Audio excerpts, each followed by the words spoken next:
We've got a bunch of phones that are next to me here now. You can kind of see them if you're looking at the video version. But the idea behind this is we reviewed a bunch of phones this year, but there's also a bunch of phones that come out that we don't review.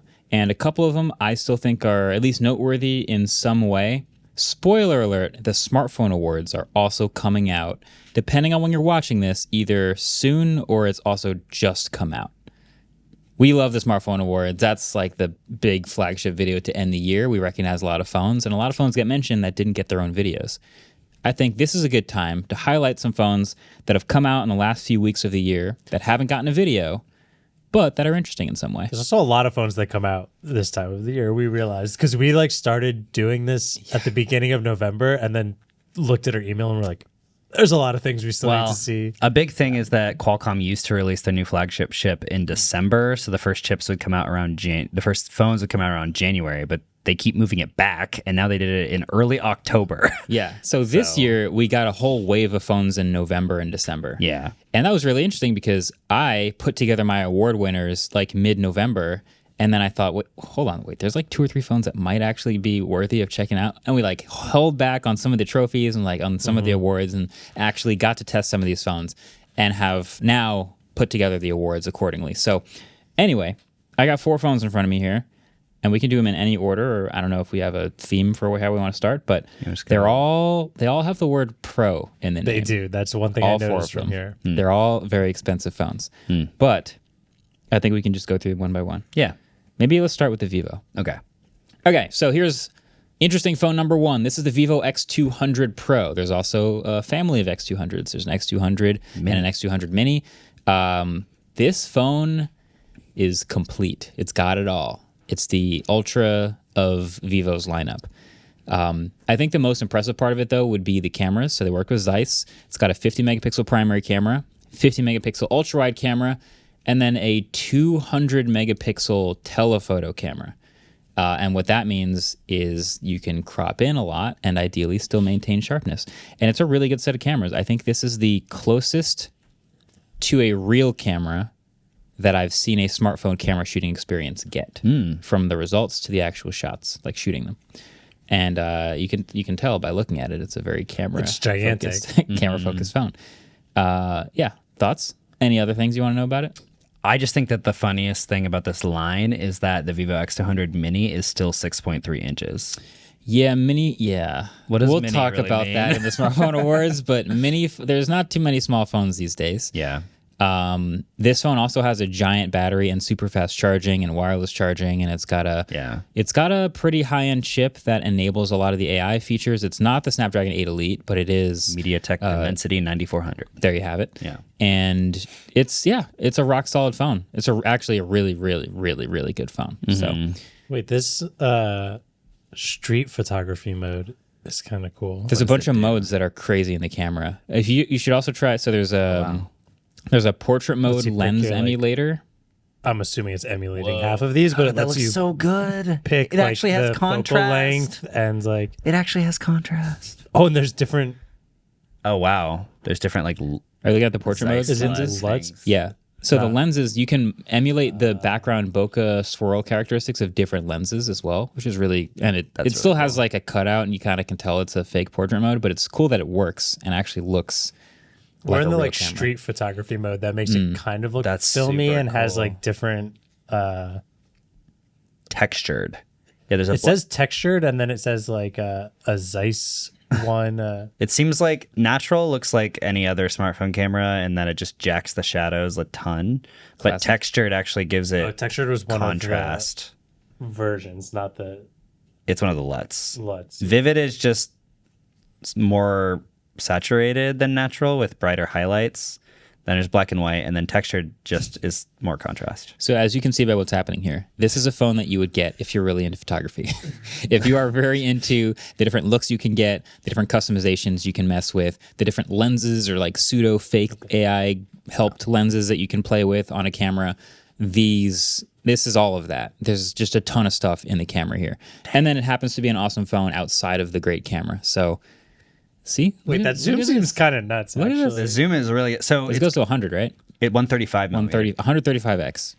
Oh no, millimeters. It's But it does converting to millimeter, and this Gotcha. the like street photography. Sony needs to take notes because like This is the exact opposite of Sony. Sony is like it's like in between. But Sony's is like really hard to understand, and like so, and this is like let's take pro like, features and make it fun to look at and like a clean UI. Sony already announced something like this. It's just coming out in 2 years. No, I mean it's got all these pro features like white balance and aperture and shutter speed that you can control manually, and then it's got these rapid focal length changing features, but like this is considered basic mode. Yeah. Which is crazy. C1, C2. Oh, there's presets. Oh my presets, god, this is awesome. Yeah. But Holy like crap. a fun UI that like feels filmy. Anyway, sorry. That's just the camera. That's just the camera. Yeah. It also is a great screen. It's also got these nice flat sides, and it's got this brushed metal look to it. It's nice. It's got this ring. Vivo X200 Pro. That's the first one. Any other questions about it? Any other ideas? Yeah, that's the first one. You gonna swap to that, Ellis? Oh, yeah. This is one where like it's got an ultrasonic fingerprint reader too. There's one where the camera bump is so big that you kind of feel it when you're holding it, like weighs the phone. I will say the Oppo Find X8 Pro is kind of like a cousin phone to this, but is similar, except it has, I think this phone has two different telephoto lenses, so it's all 50 megapixel sensors, but it's like a 50 megapixel primary, ultra wide, 3x and 6x. So that's what they do with this instead. It's got this nice, I'll let you hold it. It's like a marble feeling back with this particular color. It is, let me double check, but I believe this is the first Snapdragon 8 Elite phone we're looking at. So, I mean, the marble back is really nice. No fingerprints, although the marble texture almost just looks like it's already smudged. Yeah. This feels nicer in the hand just because it's like thinner and less top heavy, despite still having a huge camera bump. Yeah, it seems like the Oppo one is a little bit more about style than functionality necessarily, even though the Find X phones have always been really, really amazing. Ever since the first one came out, it's just been like... I've reviewed a lot of Oppo Find X phones. This is not a Snapdragon 8 Elite phone, by the way, so this is still the Dimensity 9400. It was in consideration as well for battery, because if you look at the specs, it's a 5910 milliamp hour battery with wireless charging, with fast charging. So that was another thing. Like, this thin? That's crazy. in a phone that looks like a regular thickness. So there's a lot of good things going on with that phone too. It has the word Pro in the name for a reason. You know, it's got high-end stuff happening with the screen. It's bright. Hasselblad branding, pretty classic. That's the thing they keep doing. But does it have AI? Yes. Oh, yes. In fact, when you go to the website, it just says powerful camera, powerful AI. Yeah, it has the slider, the alert slider. That's the OnePlus calling of it, but the volume slider switch on the corner as well. Alert switch, yeah. Alert switch. Yeah. So that is the Oppo Find X8 Pro. That's also out. Oh, it's called the alert slider too. Okay, cool. Then we have these two phones over here. These are both Snapdragon 8 Elite phones. So I just want to say what that means. So that's the new Snapdragon chip, the new Qualcomm chip. The Snapdragon 8 Elite has started coming out, and I think Dave 2D did a really good job with his video about this. Somehow this chip has made like a really big leap from the previous generation of Snapdragon chips from Qualcomm to the point where it's both more efficient and has higher peak power in a meaningful way. So you can get better performance in a way that doesn't throttle with games when they make good cooling solutions for these phones, and they get longer battery life. Like 20, 30, maybe 40% longer. That's a crazy jump for 1 year. So really looking forward to seeing a lot of phones with the Snapdragon 8 Elite chip in them. These two we have here are very much gaming phones. So they have focused on the performance aspect, but also happen to do a really good job with the rest of the stuff too, because gaming phones are great media phones. So here's the first one. This is the ROG Phone 9 Pro. So a couple things about this one is they have the screen on the back that you saw me make the short on, but also still has wireless charging, just higher on the back of the phone. You have a 185 hertz display at the front. There's still a headphone jack at the bottom. There's still the two USB-C ports. They've kind of tamed down the aesthetic overall, but you still have the front-facing speakers. It's still very much a gaming phone with the high refresh rate and the high brightness and the Snapdragon 8 Elite, but that's that. There's something funny about going from the the X200 Pro with the Zeiss branded camera to the Oppo with the Hasselblad branded camera, and then this one just has like the good luck, have fun. Yeah, yeah. You On it get, instead. the difference in cameras between the gaming phones and the other daily flagships is This is stark. sleek though. This is like what the ROG phones should have always been, in the sense of like it's still a gamer phone. It's got somewhat of gamer aesthetic, but Yes. not the like make fun of me on the subway gamer aesthetic. Because last year they kind of took away a lot of the things that made it feel gamery at all. And then now they brought back like the texture and the like this still has stripe. the rapid triggers and stuff Yes, too, right? And touch the, triggers, the yeah. side USB-C port, if you're really gaming all the time, awesome, because then it's not in the way on the side. Although the headphone jack's still on the side, so that feels counterintuitive. Yeah, But Yeah. yeah. So you can play. I mean, if you're on the subway playing games on the back of your phone, you're probably still going to get looked at. But Yeah. it's great for that. 5,800 milliamp hour battery, 65 watt hypercharge. Yeah. Good looks. It's funny because like the percent doesn't seem that big. It'll be like, oh, this is a 5% or 10% larger battery, and that might not make headlines the same way as the experience difference. But I think people just don't care why their battery life's longer. They That's just true. want their battery life to be longer. So that's also true. I mean, we get into the details, but this is the last phone. This is the Red Magic 10 Pro.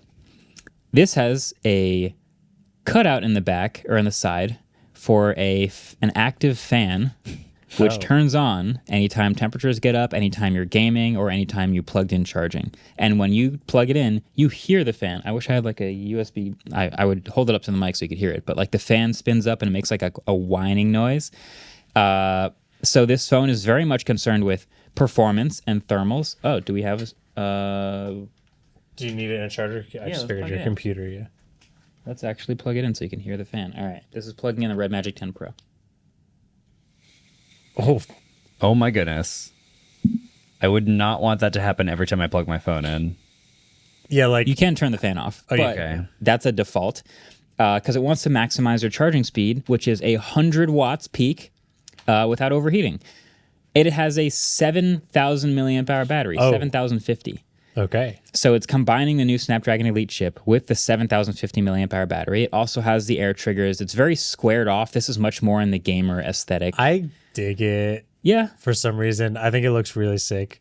it's a good looking phone. It's pretty clean on the front, pretty minimal, not much to the bezels. You've got you got a headphone jack at the top, which is cool. Yeah, this is a gaming phone for sure. It's got all of the fun graphics on the back that you'd expect But from it's a gaming fans phone. on both sides. Yeah. So I'm assuming you can literally see the fan. Yeah, this is not going to be a waterproof phone. No, this is not waterproof. Yeah. Pretty crazy that this is a phone with a 7,050 milliamp hour battery, and it just looks like a normal phone. Yeah. It's a big phone, but it's a normal looking phone. Yeah, a few manufacturers recently switched from lithium ion to silicon carbon batteries, and you can pack a lot more energy density in that same package. Yeah. That was a very quiet update that we didn't really hear a lot of fanfare about, but that's actually a pretty major thing. It's probably because a lot of manufacturers, instead of actually giving you more battery capacity, will just make the phone thinner and have the same battery capacity, which is probably what's going to happen in the iPhone 17 Slim or whatever that ends up being called. Yeah, I keep seeing that. The Air or whatever. Yeah. But I do appreciate that they're improving battery density in a meaningful way, because there's always all the hype about the graphene battery or some crazy breakthrough battery. Yeah. That's not really usually how it works. Usually it's just slow improvements over time. And this is maybe a 3 to 5 to 8% improvement in battery density, but that's the difference between 5,000 and 5,800. Right. You could get a 7,000 milliamp hour battery in a phone now. So It's wild. They put a 7,000 milliamp hour battery in here. Yeah. And a fan. 24 gigs of Fan, RAM. like, 24. you can see it through the side too. Wow. Dang. Yeah. That's wild. And a headphone jack. They have space. Look at this. They've always had Just space. telling Just you. 7,000 milliamp and a headphone jack. And a fan. They've always had They've space. always had space. Andrew, something crazy. I would maybe switch to that for a little bit. It's kind of sick. I just think it's one of the prettiest finishes I had seen on a phone in a long time. It's just like very industrial, kind of like Gundam-esque, and I think like it's the really battery awesome. life, and I would miss literally everything about my current phone. But This is as opposite as your iPhone Purple Mini. Yeah. but I think as could be. I think in spirit it's kind of the same. You know what I mean? It's You know, like, No, I it's need you to not. explain that. yeah, it is. Yeah. No, This I is the got you, I iPhone got Mini you, I got spirit you. Look, animal. Look, I'm not using an iPhone 12 mini because it's better than any other iPhone, right? I'm using it for two reasons. I'm using it because I already have it, and I'm using it because I love the finish. You know what I mean? Like, if I really cared about my phone to that extreme degree, I would just get a better iPhone for, at this point, like $100, because I could get a better iPhone and get an iPhone 13, you know? Sure. And that's the spirit of that thing. You know what I mean? Like, it's got a great finish. It's already in the office, so I wouldn't need to pay for it. and yeah, so I think spiritually that is the 12 mini purple finish of bizarre Android phones. I'll just point out all the differences. The 12 mini is one of the smallest phones in the past decade. Facts. This phone has a 6.85 inch corner to corner, 144 hertz, 2000 nits OLED display. Yeah, that's pretty big. It's gorgeous. It is huge. Yep. It's about the size of the battery. I think that's about where it would fit in the corner of the phone. Jeez. I will note the iPhone 12 mini also had a decent camera. I don't think this phone is going to have that good of a camera. It's just a hunch. I haven't tested it that much, You but can't it is use your camera when you're ripping Subway Surfers with your fan on, so it doesn't matter. There's It's also just no bump, so I imagine small sensors. no camera bump at all, which is cool. Make the phone a little thicker and do that, but that is another difference. The iPhone has, this is a nice purple finish, a pretty lilac color, not too offensive. This phone has text all over the back. It's got a big X logo. I don't know why. It's not the Twitter logo, and it's not the Snapdragon 8X Elite logo. So what is the X? Is it? X Games mode? It's probably X Games mode. It says cooling system on the back. It's got the ROG, or it's got the Red Magic logo. It's got a lot. It's busy, I would say, is another difference. Seeing you hold it up like that, it reminds me of how the battery of like the Hummer EV is the size of a Honda Civic. Yeah, that's exactly what I was thinking. Yeah. Yeah. It has a headphone jack. Yeah. And it has a Ellis it likes does. headphones. It has a headphone jack. Yeah. But what do you do about your Apple Watch, Ellis? How much RAM does the Plug it iPhone in the 12 mini headphone have? jack. See? This is why they're being sued by the US government. But yeah, honestly, AirDrop would be the thing I miss more than the Apple Watch. Because then I can start going to weddings again. True. It's true. The iPhone 12 mini had 4 gigs of RAM. How much does this one have? This one has 24 gigs of RAM. Does this really have 24 gigs of RAM? Gamers can't afford this. If you're a gamer, you cannot afford this. I'm sorry. This phone might not be too expensive. I gotta look it up. But yeah, that's what's going on. Big new batteries, new higher battery density, new chips, massive new interesting camera stuff. Those 4 phones all came out in the last month, basically, in the US, which is pretty cool. So I prompted Sora to give us a little clips outro. My prompt is 5 podcast hosts in a room, 2 are behind the producer desk while the other 3 are in the middle and being really fun. They point out the subscribe button and laugh. But there's no audio. So That's where I came in. I used a separate platform called Suno, which generates music, and I gave it the prompt, the outro music to a popular tech podcast hosted on YouTube, meant to underscore the hosts and producers thanking their audience for subscribing. Should be cheery, technological, and feature trombone. Should we let them rip? Let her rip. Speak? take it away, AI Clips outro. Let's do it.